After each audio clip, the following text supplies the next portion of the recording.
Hi, Empress Alicia here of the Draconian Empire. I am just coming on with a life update from kind of what we were up to in the latter half of 2024 and 2025 up through now in the summer of 2026. And to say that, hey, just because we've been kind of quiet doesn't mean that we have given up on this thing. We are still very committed to the Empire, and we are still very committed to our allies, the Eternians, and to the growth of both of our nations. So some of you may be aware that Victor and I had another baby in the winter of 2025, and that child was born with some health issues that needed tending to. We were unaware of those until like the last 2 weeks of my pregnancy. So that was very stressful. It was quite a surprise. And we weren't sure how it would impact the birth.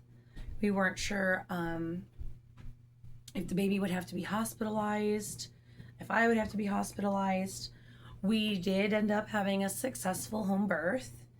And then we needed to be transferred to the hospital so that our son could get care. He was in the NICU for a few weeks and needed various treatments.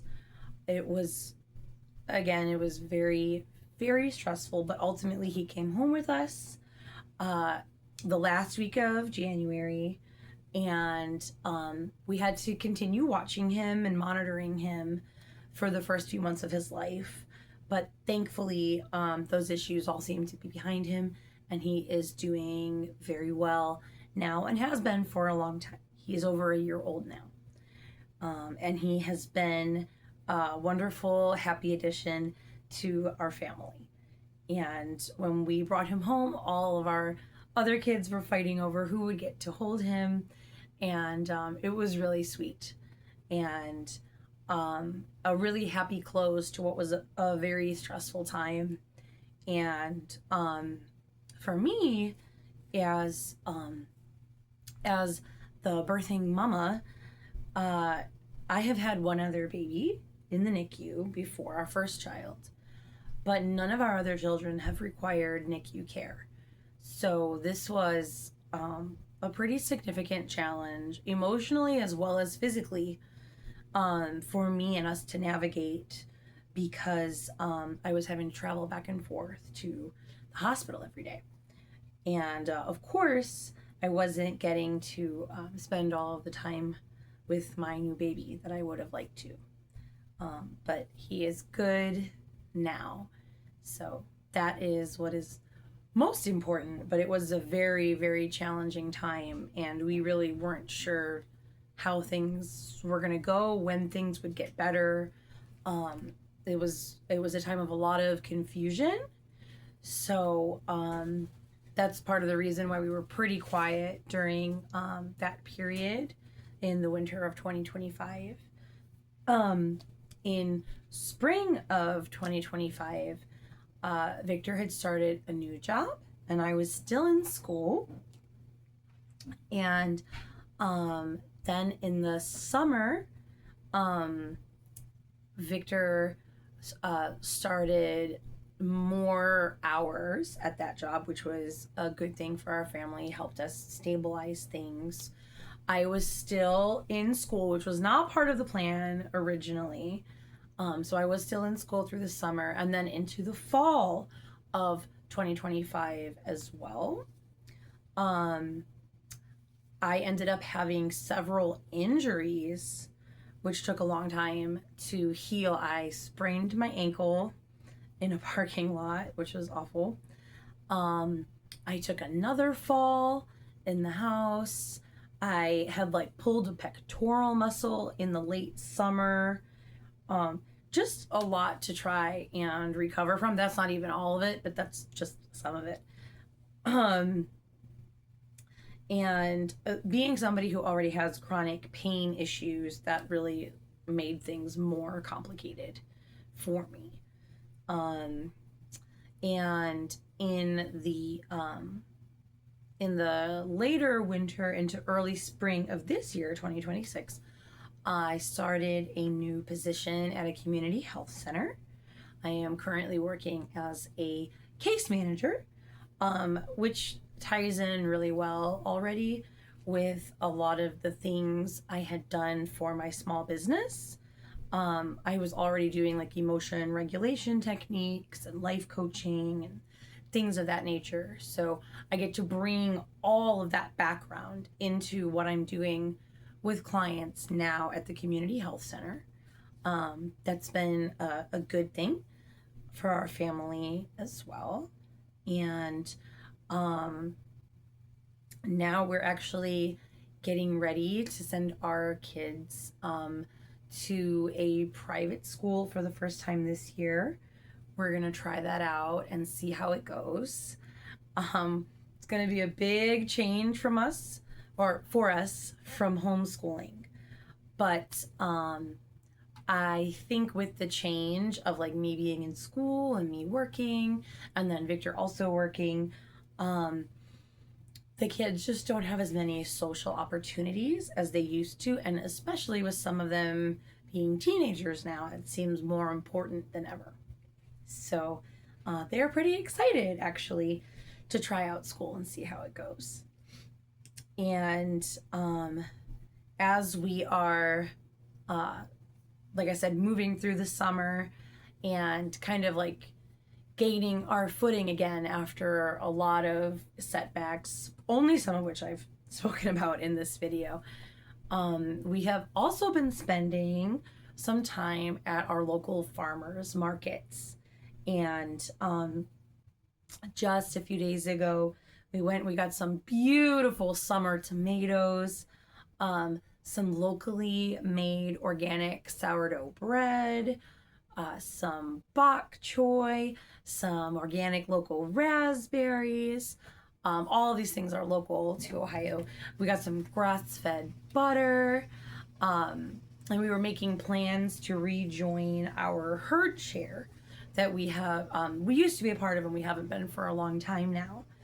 And that is like, it has local milk, butter, eggs, yogurt, cream, sour cream. Sometimes they have grains and things as well. And I just want to implore you, with it being summer, that if you have never been to a farmer's market or tried shopping at the farmer's market, I really can't recommend it enough. As far as like, limiting carbon footprint and all that kind of stuff. It's awesome, but the food is so different than what you get in the grocery store.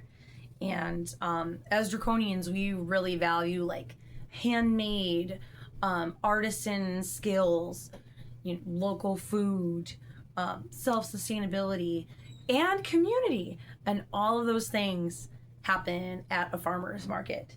So get out there and be active. And if you're growing your own food, that's amazing as well. I had plans for a garden this year, and I just have not been able to get around to it. I haven't made it enough of a priority, and with the injuries that I have been healing from, I was also really concerned about like my ability to bend over and pull up weeds and things like that. So yeah, I love local farmers markets. Victor loves the farmers markets, and our kids enjoy them as well. So here in the Cleveland, Ohio area, there's quite a few to choose from. Almost any day of the week you can find one.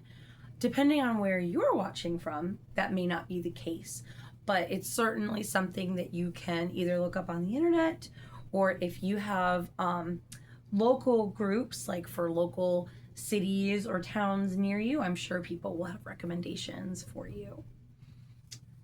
And like I said, it's just a really enjoyable experience and kind of brings like that really human, community-based element to doing something like shopping, which these days sometimes there's not even a cashier in the grocery store. Sometimes it's just self-checkout. So it's a totally different experience at the farmer's market, and I think it's a really positive one for the most part. I will say those products are not preserved generally, or if they are, they're naturally preserved. So, like, don't expect your vegetables to last like a crazy long time. Um, some people say their farmers market produce lasts longer than things at the traditional grocery store. That has not been my personal experience as someone who has joined City Fresh multiple years and shopped at many different farmers markets. I find that the produce does tend to go bad a little quicker.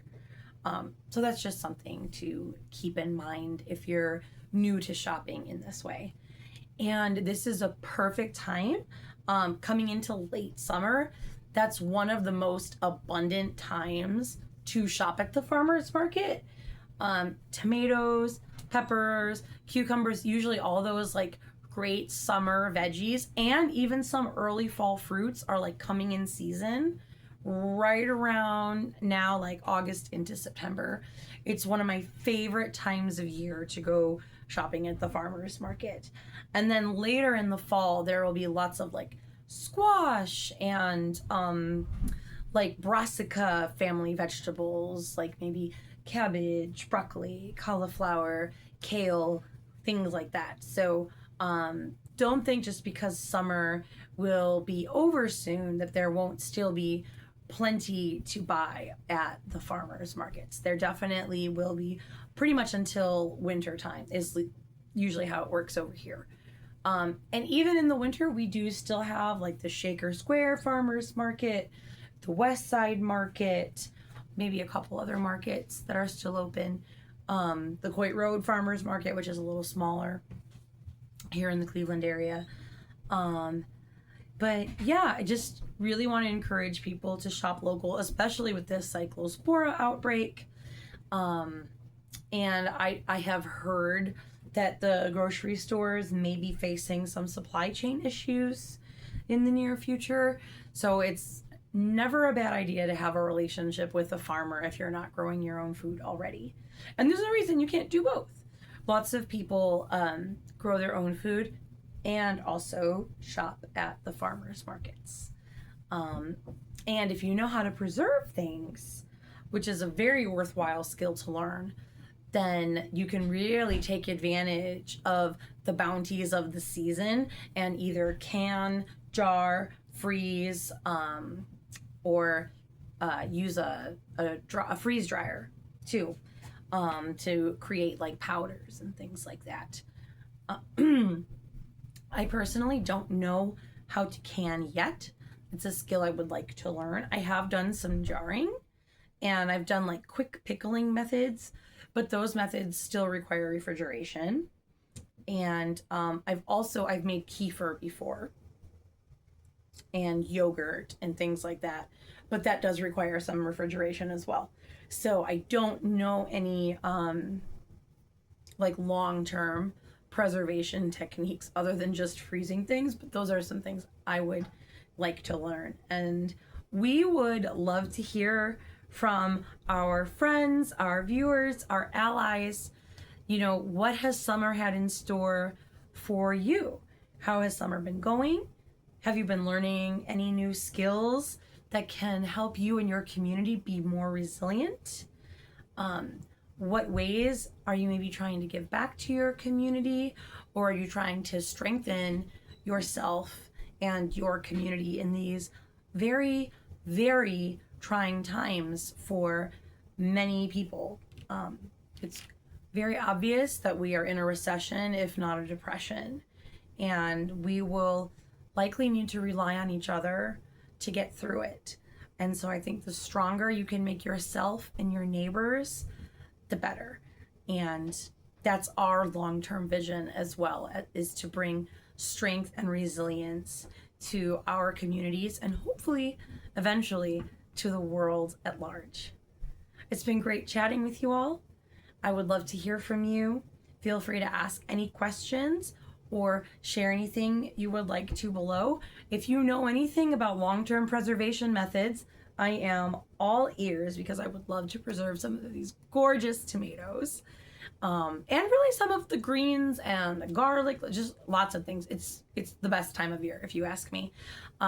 Doesn't hurt that my birthday is also in August, but really I love the flavors of like late July into August and September. It's just the best growing season if you ask me. It's the best time of the growing season.